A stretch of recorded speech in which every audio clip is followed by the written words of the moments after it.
തുടരുത് തുടരുത്. ദൂരെ നിന്നുകൊണ്ടുള്ള ഒച്ചമ്പകളൊക്കെ മതി. തലയ്ക്ക് 4 തുന്നലുണ്ട്. നല്ല വേദനയുണ്ടോ അച്ഛാ? ഏയ്, ഒരു വേദനയില്ല. തലയ്ക്ക് മുറിഞ്ഞാലുള്ള ഒരു ഗുണം അതാ. ഒട്ടും വേദന ഉണ്ടാവില്ല. എന്ത് ചോദ്യ കുട്ടിയത്. മയക്കിയിട്ടല്ല തുന്നിയത്. ഭയങ്കര നിലവിളിയായിരുന്നു. ഇത് ഷീട്ട് പിടിക്കൂ. ഇത് 2-3 നേരം. ഇത് 2 നേരം. 2 ദിവസം കഴിഞ്ഞ് പിന്നെയും പോണം. പിന്നെ മൂപ്പരോട് ചോദ്യങ്ങളൊന്നും അധികം ചോദിക്കണ്ട. മൗനവ്രതം തുടങ്ങിയിട്ടുണ്ടോ എന്നൊരു സംശയം. മുറിവ് തലയ്ക്കാണെങ്കിലും ഈ പനക്കല്ലാത്ത നാവിന. ഈ തല ഇളകിയതുകൊണ്ട് ബുദ്ധി ഒന്നും ഉണരാൻ വഴിയുണ്ട്. അകത്തോണ്ട് കിടത്തിക്കോളൂ. ഞാൻ പശുവിന് വെള്ളം കൊടുത്തിട്ട് ഇപ്പൊ വരാം.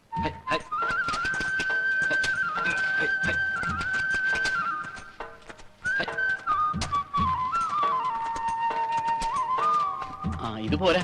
ഒരു 25 സെന്റിമീറ്ററെങ്കിലും ആഴം വേണം. ശരി, വീതി കറക്റ്റാണ്. ശ്രീധര, കുഴി കറക്റ്റ് സമയതരമായിരിക്കണം കേട്ടാ. മണ്ണ് നല്ലപോലെ ഇളകട്ടേട്ടാ. നല്ല ആൾക്കാരാ. ഈ നേരം വരെയായിട്ട് ഒരു മനുഷ്യൻ ഇങ്ങോട്ട് തിരിഞ്ഞു നോക്കിയോ? ഇതിപ്പോ ഏതാണ്ട് എന്റെ മാത്രം ആവശ്യമായിട്ട് മാറിയിരിക്കുകയാണല്ലോ. അച്ഛന് നല്ല സുഖമില്ല. എന്തു പറ്റി? ഒന്ന് വീണു. തലയ്ക്ക് സ്റ്റിച്ച് ഇടേണ്ടി വന്നു. അയ്യോ, ഞാൻ അറിഞ്ഞില്ല കേട്ടോ. നിക്ക്, ഞാനിപ്പോ വരാം. വഴുതി വീണതാണോ അതോ വല്ലതും തടഞ്ഞു വീണതാണോ? അത് വീഴുന്ന ഞാൻ കണ്ടില്ല. കാണണമെന്ന് നിർബന്ധമില്ലല്ലോ. വീഴാൻ പോകുമ്പം ഞാനിതാ വീഴുന്നു, എല്ലാവരും വന്ന് കണ്ടോളൂ എന്ന് ആരെങ്കിലും പറയോ? എന്റെ കുട്ടി എങ്ങനെയാണ് വീണെന്ന് അച്ഛനോട് ചോദിച്ചില്ലേ? സ്വന്തം അച്ഛൻ വീണ് തലമുറിഞ്ഞിട്ട് ഇങ്ങനെ പ്രതികരിക്കാം? കാല് തെറ്റി ചെടിച്ചട്ടിയുടെ പുറത്ത് വീണതാ. ഇത് ആദ്യം അങ്ങ് പറഞ്ഞാ പോരെ. ഇങ്ങനെ തന്നെ ആവും കുട്ടി പ്രീ ഡിഗ്രിക്ക് തോറ്റത്. നേർക്ക് നേരെയുള്ള ചോദ്യത്തിന് നേർക്ക് നേരെയുള്ള ഉത്തരം വശമില്ലല്ലോ. ഈ ലോകത്ത് ഞാൻ മാത്രമല്ല പ്രീ ഡിഗ്രി തോറ്റത്. ജയിച്ചത് ആകെ 41%. അപ്പൊ ഭൂരിപക്ഷം നിങ്ങളെ പാർട്ടിക്കാ. എന്താ തോറ്റ പേപ്പേഴ്സ് എഴുതി എടുക്കാത്തത്? പഠിച്ച് പാസ്സായി ഒരു ജോലിയൊന്നുമില്ലാതെ ഈ കാലത്ത് ജീവിക്കാൻ പറ്റുമോ? ഭർത്താവിന്റെ ശമ്പളം കൊണ്ട് മാത്രം എങ്ങനെയാ കുടുംബം പുലർത്തുക? എന്റെ കല്യാണം കഴിഞ്ഞിട്ടില്ല. കൊള്ളാം, കുട്ടിക്ക് നല്ല സെൻസ് ഓഫ് ഹ്യൂമർ ഉണ്ട്. ഞാനല്ല, വേറെ ആരെങ്കിലും ആയിരുന്നെങ്കിൽ ഈ തമാശയിൽ ഇരുന്നു പോയനെ. തമാശയല്ല, എന്റെ കല്യാണം കഴിഞ്ഞിട്ടില്ല. ഒരു പ്രാവശ്യം ഏറ്റൂന്ന് കരുതി അതേ തമാശ വീണ്ടും അടിക്കരുത് കേട്ടാ. എന്താ ഇത് സംഭവം? പണിക്കാര് പറമ്പിലേക്ക്. അതെ, അവരവിടെ കുഴിയെടുത്തോണ്ട് നോക്കിയാ. എന്തിനാ ഈ ചെടിച്ചട്ടി ചെന്ന് ചാടിയത്? അത്ര കാര്യമായിട്ടൊന്നുമില്ല. നീ കുറച്ച് ചായ ഇട്. ചായ വേണ്ട. നക്ഷത്രം ഏതാ? എന്തേ നക്ഷത്രം ഏതാണെന്ന് പറ. രോഹിണിയാ. അത് പറ. കഷ്ടകാലവാ. തുലാം, വൃശ്ചികം, ധനു, മകരം. മകരം 15 വരെ പെടാപ്പാട് വിടും. ജോത്സ്യവും വശമുണ്ടാ? ഞാൻ കളി പറഞ്ഞല്ല. ഇനി അപകടം വേണ്ടെന്ന് കരുതി നമ്മൾ ഒരിടത്ത് അനങ്ങാതിരുന്നു എന്ന് വെച്ചാലും രക്ഷയില്ല. ഇപ്പൊ ഇവിടെ ആണെങ്കിൽ ഓട് പൊട്ടി തലേ വീഴും. അല്ലെങ്കിൽ ഉമ്മറത്തേക്ക് ഇറങ്ങുമ്പോ പാമ്പെഴിഞ്ഞു ഒന്ന് കൊത്തും. ശനീശ്വരന്റെ കൊയ്ത്ത് കാലവാ. കുട്ടിയുടെ വീട് എവിടെയാ? സ്വന്തം നാട്? സ്വന്തം നാട് അതൊരു കുഴക്കുന്ന ചോദ്യാ. എന്താ നാടില്ലേ? അതല്ല, നാടെന്ന് വെച്ചാ ഇപ്പൊ കേരളമാണല്ലോ നമ്മുടെയൊക്കെ നാട്. ഈ ദൈവത്തിന്റെ ചില കളികളുണ്ടല്ലോ, ബഹിരസാ. മൂപ്പര് ഭൂമിയിലെ കൃഷിക്കാര്യങ്ങൾ നോക്കുന്ന ഒരു ജോലിയാണ് എനിക്ക് തന്നത്. പക്ഷെ സ്വന്തമായിട്ട് ഒരുതുണ്ട് ഭൂമി തന്നില്ല. സ്വന്തക്കാരായിട്ടും ആരുമില്ല. അപ്പൊ ചോദിക്കും, താമ്പിന്നെ താനേ പൊട്ടിമുളച്ചുണ്ടായതാണോ? അല്ല, അവസാനത്തെ കന്നി അമ്മയായിരുന്നു. 10ാം ക്ലാസ്സിൽ പഠിക്കുമ്പോ അമ്മ യാത്ര പറഞ്ഞു പോയി. 5 സെന്റിൽ ഒരു കുടിലുണ്ടായിരുന്നു. കനാല് വന്നപ്പോ പൊളിച്ചു. അപ്പൊ കിട്ടിയ കാശ് കൊണ്ട് ഞാൻ 2 കൽപ്പിച്ചൊരു പഠിത്തം അങ്ങ് പഠിച്ചു. ഞാൻ പഠിച്ചൊരു ജോലി ഉണ്ടാക്കണമെന്ന് അമ്മയ്ക്ക് വലിയ ആശയായിരുന്നു. കൂലിപ്പണി ചെയ്ത് കഷ്ടപ്പെട്ട് മിച്ചം വെച്ചാ അമ്മ എനിക്ക് ഫീസിനുള്ള പൈസ തന്നിരുന്നത്. അമ്മയെക്കുറിച്ച് ഓർക്കുമ്പോ ആദ്യം മനസ്സിൽ വരുന്നൊരു ചിത്രമുണ്ട്. അതായത് ഈ സ്കൂൾ ഫീസ് ഒരിക്കലും കൃത്യമായിട്ട് കൊടുക്കാൻ പറ്റില്ല. ഫൈനിന്റെ ഫൈനും ഒക്കെ ആവും. ക്ലാസ്സിൽ നിന്ന് പുറത്താക്കുന്നതിന്റെ മുന്നോടിയായി ഒരു ദിവസം മുഴുവൻ മാസ്റ്റർ ക്ലാസ്സിൽ എഴുന്നേപ്പിച്ച് നിർത്തുന്ന ഒരു പരിപാടിയുണ്ട്. അന്ന് വൈകുന്നേരം ആകുമ്പോ പാടത്തും പറമ്പിലും ഒക്കെ പണിയെടുത്ത് മണ്ണും ചെളിയും പുരണ്ട തുണിയായിട്ട് അമ്മ ഓടി വന്ന് ക്ലാസ് റൂമിന്റെ ജനാലക്കിൽ നിന്ന് വിളിക്കും, മോനെ ഉദയാന്ന്. എന്നിട്ടൊരു ലോട്ടറി കിട്ടിയ ഭാവത്തോടെ ആ മുഷിഞ്ഞ നോട്ട് ചില്ലറൊക്കെ എന്റെ വെച്ച് തരും.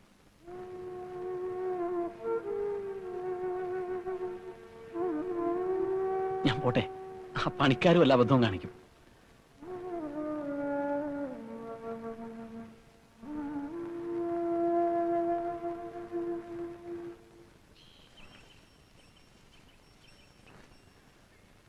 ഞാനിവിടെ നിൽക്കാൻ തുടങ്ങിയിട്ട് ഇപ്പൊ 1/2 മണിക്കൂറായി. പശു പുല്ലിനെന്ന് കാണാൻ വേണ്ടിയാ അച്ചോട്ടെ എന്നെ വിളിച്ചത്? എന്താ പറയാനുള്ളെന്ന് വെച്ചാ പറയുന്നേ. നിക്കുകുട്ടി, ഒരു കാര്യം പറയുമ്പോ അതിന്റെ തുടക്കം ഭംഗിയായിരിക്കണം. എന്റെ ടീച്ചർ ഇടയ്ക്കിടയ്ക്ക് പറയാറുണ്ട്, first interconnection is the best interconnection. ഇന്റർ കണക്ഷനോ? First impression is the best impression എന്നാ പറയാ. അതറിയാഞ്ഞിട്ടല്ല, ഒരു കണക്ഷന്റെ കാര്യമാണ് ഇപ്പൊ എനിക്ക് പറയാനുള്ളത്. എന്ത് കണക്ഷൻ? ഞാൻ മുഖത്തടിച്ച മാതിരി പറയും. പറഞ്ഞോളൂ. എന്റെ ഒരു അഭിപ്രായം ആഗ്രഹം എന്ന് വെച്ചോളൂ. അല്ല കേവലം ഒരു അയൽപ്പക്കക്കാരനായ തനിക്കെന്ത് കാര്യം എന്നാണ് തോന്നണമെങ്കിൽ. അച്ചോട്ടൻ വെറും അയൽപക്കക്കാരനാണോ? അങ്ങനെ എപ്പോഴെങ്കിലും ഞാൻ പെരുമാറിയിട്ടുണ്ടോ? എന്നാ ഞാൻ കേട്ടില്ല. കുട്ടിയെ കൃഷി വകുപ്പിലെ ഉദ്യോഗസ്ഥൻ ഉദയഭാനു കല്യാണം കഴിക്കുന്നതിൽ കുട്ടിയുടെ അഭിപ്രായം എന്താ? ആള് ചറപറ വർത്തമാനം പറയുന്നതാണെങ്കിലും ഈ കേസ് വന്നപ്പോ ഇപ്പൊ കുട്ടി വരേണ്ടതുപോലെ അയാളൊന്ന് വരണ്ടു. സ്വകാര്യത്തിൽ ലതിയോട് വിവരം പറയാ, ഇഷ്ടമായില്ലെങ്കിൽ അങ്ങനെ തന്നെ മണ്ണിട്ട് മൂടുക എന്നാണ് അയാൾ എന്നോട് പറഞ്ഞത്. രാഘവേട്ടനൊന്നും അറിഞ്ഞിട്ടില്ല. ഇപ്പോഴത്തെ കാലത്ത് ഒന്നിച്ച് ജീവിക്കാൻ പോകുന്ന ഒരാളുടെ അഭിപ്രായം പറയേണ്ടത്. എന്താണ് അഭിപ്രായം? പറഞ്ഞോളൂ. ഞാനിപ്പോഴെന്താ പറയാ? ഓ മതി, ഞാനിപ്പോഴെന്താ പറയാ? അച്ഛനോടും അമ്മോടും ചോദിച്ചോളൂന്നല്ലേ? അതായത് സമ്മതാണെന്ന്. ഇനിയുള്ള കാര്യം ഞാൻ ഏറ്റവും കുട്ടി പൊക്കോളൂ. ഞാൻ പറഞ്ഞത് അച്ചുവേട്ടന് കാര്യം പിടികിട്ടി കുട്ടി പൊക്കോളൂ. അല്ല, പിന്നെയും കിടന്ന് കെട്ടിത്തിരിയാതെ പൊക്കോളൂ കുട്ടി.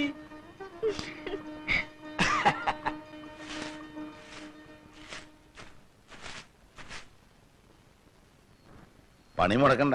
അല്ല, കുറച്ചു ദിവസമായി മുറ്റമൊക്കെ ഒന്ന് വൃത്തിയാക്കിയിട്ട്. അപ്പൊ സമയം കിട്ടിയപ്പോ ഞാൻ തന്നെ. നന്നായി. കഴിയാവുന്നിടത്തോളം പണി നമ്മൾ തന്നെ ചെയ്യുന്ന നല്ലത്. പണ്ട് ഞാൻ കോട്ടേഴ്സിൽ ഒറ്റയ്ക്കായിരുന്നപ്പോ ഇതിലപ്പുറവും ചെയ്തിട്ടുണ്ട്.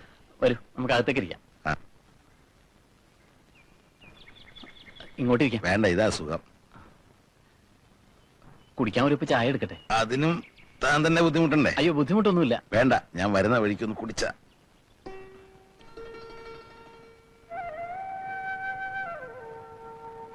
ഈ കല്യാണക്കാര്യങ്ങളൊക്കെ രക്ഷിതാക്കൾ തമ്മിൽ സംസാരിക്കുമ്പോഴുള്ള ഗുണം എന്താന്ന് വെച്ചാല് ഇപ്പോൾ ഉള്ള ഈ ജാള്യത ഉണ്ടല്ലോ, അതുണ്ടാവില്ല. ജാള്യത തന്നെയായിരുന്നു എന്റെയും പ്രശ്നം. അതുകൊണ്ടാണ് അച്ഛൻ നായരോട് അതൊരു വളഞ്ഞ വഴിയാണെന്ന് അറിയാം. പിന്നെ എനിക്ക് അതിനുള്ള അർഹതയുണ്ടോ എന്നുള്ള പേടിയും കൂടെ ആയപ്പോ. അർഹതയൊക്കെ ആരാ തീരുമാനിക്കുന്നത്? നേര് പറഞ്ഞ എന്റെ മോടെ ഒരു ഭാഗ്യമായിട്ടാണ് ഞാനിത് കാണുന്നത്. ഞങ്ങൾക്കൊക്കെ തന്നെ അത്രയ്ക്കിഷ്ട. ആരും ഇല്ല എന്നുള്ള ദുഃഖമായിട്ട് കുറെ നാളായില്ലേ കഴിയുന്നു. ഇനിയിപ്പോ എല്ലാരും ഉണ്ടെന്ന് കൂട്ടിക്കോളൂ. എന്റെ മോള്, അവളുടെ അച്ഛൻ, അമ്മ, എല്ലാരും. ഞാൻ പിന്നെ വരാം. അപ്പൊ വിശദമായിട്ട് സംസാരിക്കാം.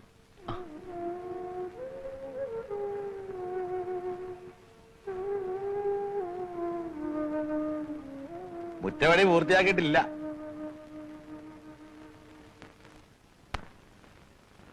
വേറെ ആരെ കിട്ടിയില്ല അച്ഛന്.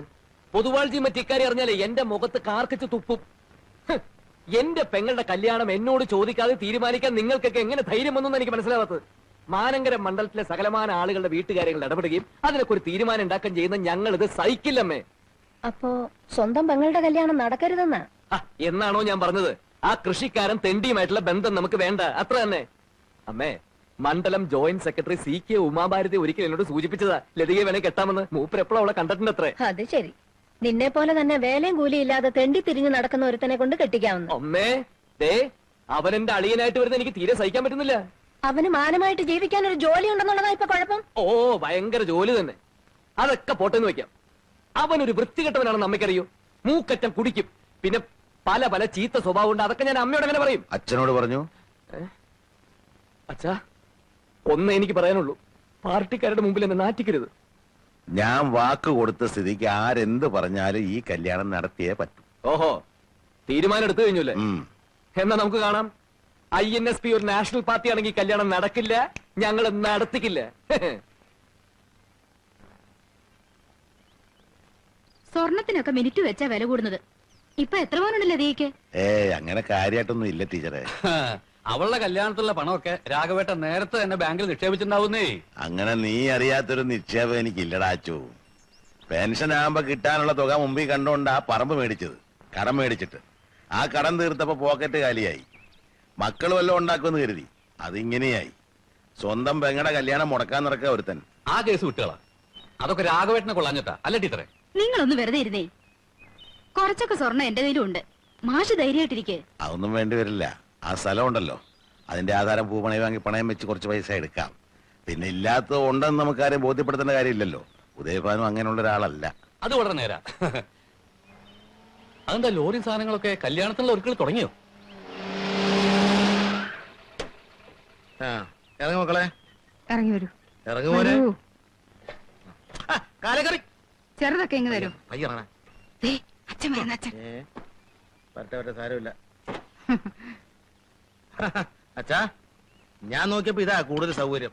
നമ്മളൊന്ന് കണ്ടുപിരിഞ്ഞതിന് ശേഷം 7 ട്രാൻസ്ഫർ എനിക്ക് ഒത്തു കിട്ടി. ദോഷം പറയരുതല്ലോ. ഞങ്ങൾക്കും പിള്ളേരും കുറച്ച് നാട് കാണാൻ പറ്റി. ഇനി ഒരു വിശ്രമജീവൻ നയിച്ചാലോ എന്ന് ആലോചിക്കുക. അച്ഛാ, കുട്ടികളെ ഇവിടെ അടുത്ത് ഏതായാലും സ്കൂളിൽ ചേർക്കാച്ചാ. അപ്പൂപ്പന് നമസ്കാരം പറ മക്കളെ നോക്കിക്കാതെ. അമ്മ എന്ത് ചേച്ചാ? വാ അമ്മമ്മ കാണിച്ചു തരാം. അകത്തുണ്ടല്ലോ. അമ്മേ, മകളെ. ചേച്ചി ചെറിയമ്മ ഇതാ. നിങ്ങൾ ചെറിയമ്മയോട് അകത്തോട്ട് പോയിക്കോളൂ. ഓ, ഒരു സന്തോഷ വാർത്ത അറിയിച്ചില്ലല്ലോ. ഞാനിപ്പോ സസ്പെൻഷനില്ല. കുട്ടനാട്ടി വെച്ചാ ഇങ്ങനെ അത് സാധിച്ചെടുത്തത്. ബ്ലാക്ക് ലിസ്റ്റിൽ പെട്ട ആളായതുകൊണ്ട് INSPക്കാരുടെ ഭീഷണിയൊക്കെ അവിടെ ഉണ്ടായിരുന്നു. അങ്ങനെ ഇരിക്കുമ്പോ ഒരു കള്ളനെ അബദ്ധത്തിൽ ചില പോലീസുകാർ പിടിച്ച് സ്റ്റേഷനിൽ കൊണ്ടുവന്നു. അവന്റെ പേര് കേസെടുക്കരുതെന്ന് പറഞ്ഞു വന്ന INSPക്കാരനെ നേരം വെളുക്കോളം പിടിച്ചങ്ങ് തല്ലി.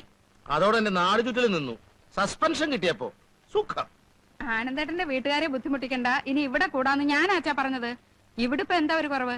നല്ല സ്നേഹമുള്ള അച്ഛനും അമ്മയും ആങ്ങളമാരും വലിയൊരു വീടും.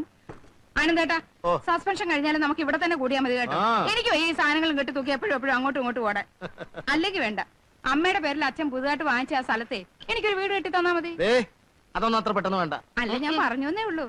അച്ഛാ, ലോറിക്കാരനും കൂലിക്കാർക്കും കൂടെ 875 രൂപ കൊടുക്കണം. കൊടുത്തേക്കണേ. ദേ അവന്മാര് കൂടുതലൊക്കെ ചോദിക്കും, കൊടുക്കണ്ട. എന്താ നോയിക്കൊണ്ടിരിക്കുന്നേ? വന്ന് കുളിക്കുന്നേ. അത് പറയണ്ടേ? എന്നാ പിന്നെ എങ്ങനെയാവട്ടെ, നാളെ കാണാം. ശരി.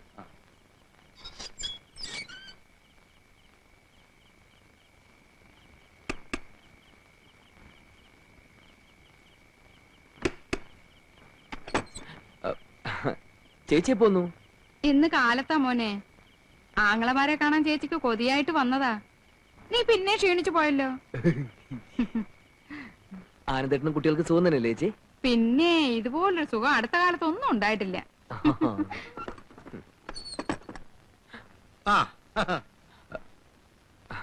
ആഹാ, അളിയനും ഉണ്ടായിരുന്നോ? ഇന്നത്തെ രാഷ്ട്രീയ പ്രവർത്തനമൊക്കെ കഴിഞ്ഞോ കുഞ്ഞളിയ? ആനന്ദേട്ടന്റെ കാര്യം ഞാൻ പൊതുവാഴ്ചയോട് പ്രത്യേകം പറഞ്ഞിട്ടുണ്ട്. അതിന്റെ ഗുണം കാണാനുണ്ടായിരുന്നു. ആഭ്യന്തരമന്ത്രിക്ക് ഒരു കമ്പി അടിച്ചു കഴിഞ്ഞു. അദ്ദേഹം കാലത്ത് കണ്ടപ്പോ എന്നോട് പറഞ്ഞു. കാലത്ത് എവിടെ വെച്ചുണ്ടോ? പുള്ളിക്കാരൻ നമ്മുടെ മാടത്തെ ചെറല് ചൂണ്ടിട്ടോണ്ടിരിക്കായിരുന്നു. അപ്പഴാ കണ്ടേ. ആനന്ദേട്ടൻ എന്റെ അനിയനെ കൊച്ചാക്കരുത് കേട്ടോ. സാധാരണ ഈ മുറിയിൽ ഞാനാ കിടക്കാറ്. ഇനി ഞങ്ങള് കിടക്കാന്ന് വിചാരിച്ചു. അതെന്തിനാ? ഇവിടെ വേറെ മുറിയില്ലേ? ആനന്ദേട്ടൻ ഈ മുറി വല്ലാതെ അങ്ങ് ഇഷ്ടപ്പെട്ടു പോയി. നല്ല മനോഹരമായ മുറി. ഞങ്ങൾ ഇനി കുറെ കാലം ഇവിടെ തന്നെ കാണും. അപ്പൊ നീ ചെല്ല് പ്രകാശ, ഞങ്ങൾക്ക് ഉറക്കം വരുന്നു. ചെല്ല്. വല്ലതും കഴിച്ചു കിടക്കണം കേട്ടോ. പോ.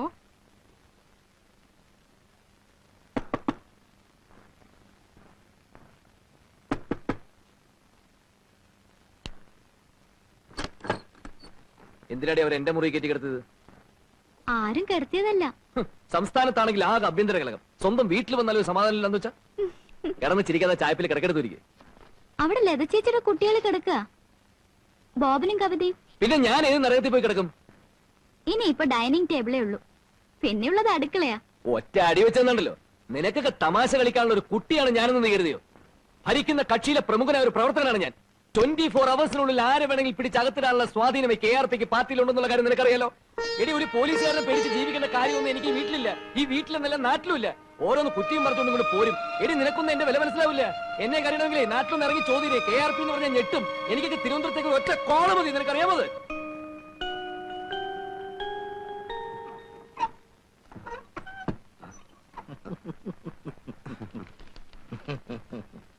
അളിയെ ഇന്നലെ രാത്രി കാണാൻ പറ്റിയില്ല. ഒത്തിരി ലേറ്റ് ആയില്ലേ? സ്റ്റഡി ക്ലാസ് ഉണ്ടായിരുന്നു. എന്നിട്ടെല്ലാം സ്റ്റഡി ചെയ്തോ? സ്റ്റഡി ക്ലാസ് എടുക്കുന്നത് ഞാനാ. ഓ, അത് ഭയങ്കരം തന്നെ. ഒരു സന്തോഷ വാർത്ത അറിയിക്കട്ടെ. എന്നെ സസ്പെൻഡ് ചെയ്തു. അളിയന്റെ പെങ്ങളും കുട്ടികളും വഴിയാധാരായി. വന്നിട്ടുണ്ട്, എല്ലാവരും വന്നിട്ടുണ്ട്. ഒരു ഡിസ്മിസിലാണ് ഞാൻ പ്രതീക്ഷിക്കുന്നത്. ഓഹോ, INSP പ്രതികാരം ചെയ്യുകയാണ്. അളിയൻ ഭയപ്പെടണ്ട.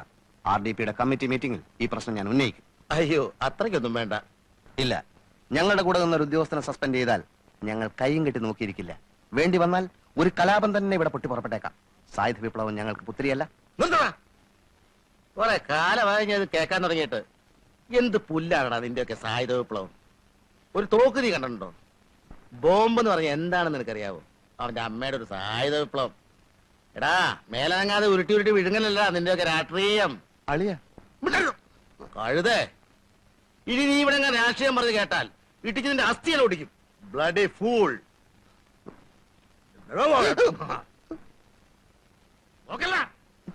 അച്ഛാ, എനിക്ക് ചില കാര്യങ്ങൾ അറിയാനുണ്ട്. എന്നെ ആനന്ദേട്ടനെ കൊണ്ട് കെട്ടിച്ചാരാ? ആനന്ദേട്ടൻ എന്നെ പെണ്ണ് കാണാൻ വന്നു. അച്ഛൻ ആനന്ദേട്ടന്റെ കാര്യങ്ങളെ ഒന്ന് അന്വേഷിച്ചു, തീരുമാനിച്ചു, കല്യാണം നടത്തി. ഇതല്ലേ ഉണ്ടായത്? അങ്ങനെ അല്ലെന്നിപ്പോ ആരെങ്കിലും പറഞ്ഞോ? പറഞ്ഞില്ല. പക്ഷെ ഓരോരുത്തരുടെ മട്ടും മാതിരിയും കാണുമ്പോ ഞാനായിട്ട് ആനന്ദേട്ടനെ ചെന്ന് പിടിച്ചു വലിച്ചു കൊണ്ടുവന്ന മാതിരിയുണ്ട്. 4 വള, ഒരു നെക്ലസും ലോലാക്കും എല്ലാം ചേർത്ത് ആകെ 15 പവനല്ലേ അച്ഛൻ എനിക്ക് തന്നത്. ആനന്ദേട്ടനും കുടുംബക്കാരും പാവങ്ങളായതുകൊണ്ട് അത് മതിയെന്ന് സമ്മതിച്ചു. ഞാൻ ഇത്തിരി സൗന്ദര്യം കുറഞ്ഞോളായിരുന്നെങ്കിൽ 50 പവനെങ്കിലും ഇല്ലാതെ അച്ഛൻ എന്നെ ഈ പടി കിടത്താൻ പറ്റുമായിരുന്നോ? പതമുള്ളിടം പാതാളം എന്ന് പറഞ്ഞ പോലെയാ. അച്ഛൻ റിട്ടയർ ചെയ്തപ്പോ കിട്ടിയ കാശൊക്കെ എന്തിയെ? അതിന് എനിക്ക് അവകാശമൊന്നുമില്ലേ? അമ്മയുടെ പേരിൽ ആ പറമ്പ് വാങ്ങുമ്പോ അച്ഛൻ ഒരു വാക്ക് ഞങ്ങളോട് ചോദിച്ചോ?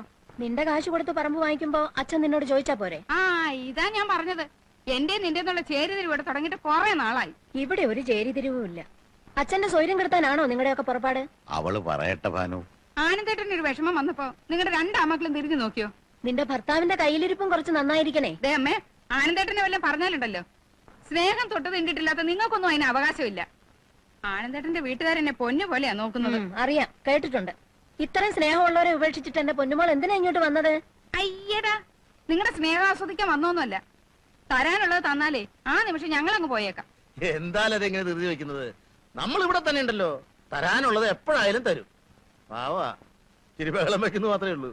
അമ്മ ഒരു കാര്യം ചെയ്യും, ഏതായാലും വിശ്രമത്തിന് വന്നു, തടിയൊക്കെ ഒന്ന് നന്നാക്കണം. 21 ദിവസം ആട്ടുസൂപ്പ് കഴിക്കണം. പിന്നെ ശുദ്ധമായ പശു നെയ്യ്. അല്ല, ഇവിടെ ഇല്ലെങ്കിൽ വേണ്ട, പുറമേന്ന് വാങ്ങിച്ചോളൂ, വിരോധമല്ല. പിന്നെ അറിയാലോ, ഉച്ചയൊണ്ണ് ഇറച്ചിയും മീനും എനിക്ക് നിർബന്ധ. അത്താഴത്തിന് ശേഷം 2 ഏത്തപ്പഴം, ഇച്ചിരി പാലും. ഇനി എന്നും കാലത്ത് അമ്മ 5 മണിക്ക് തന്നെ വിളിക്കണം. കാരണം പോലീസ് ട്രെയിനിങ് കഴിഞ്ഞതിന് ശേഷം പിന്നെ എക്സർസൈസ് ചെയ്തിട്ടില്ല. അപ്പൊ തടി അനങ്ങിയിട്ട് ഒന്ന് ഓടണം. അപ്പൊ പിന്നെ സൂപ്പിന്റെ കാര്യം മറക്കണ്ട. നാളെ മുതൽ ആയിക്കോട്ടെ.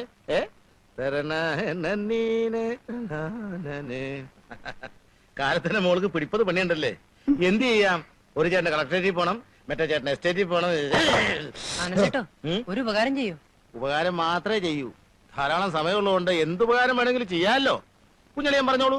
ഒരു ടേപ്പ് റെക്കോർഡർ വാങ്ങിത്തരൂ. ഒന്ന് മതിയോ? മതി. ആ, ഇന്ത്യൻ വേണോ ഫോറിൻ വേണോ?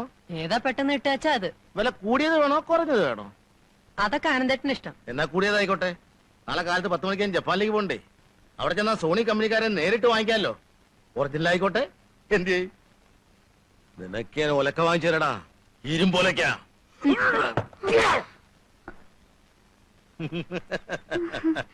ഇത് INSP കാരന്റെ കുപ്പായായിരിക്കും അല്ലേ?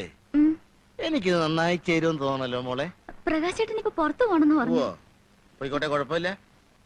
ഇത് ഞാൻ എടുത്തൊന്ന് പറഞ്ഞാ മതി. മറ്റുള്ളതൊക്കെ മുഷിഞ്ഞിരിക്ക. ആഹാ, മുഷിഞ്ഞോട്ടെ. എന്നെങ്ങും പഠിപ്പിക്കാൻ വന്നാണ്ടല്ലോ, അടിച്ചു നിന്നെ ഞാൻ. ആ, നോക്കണേ.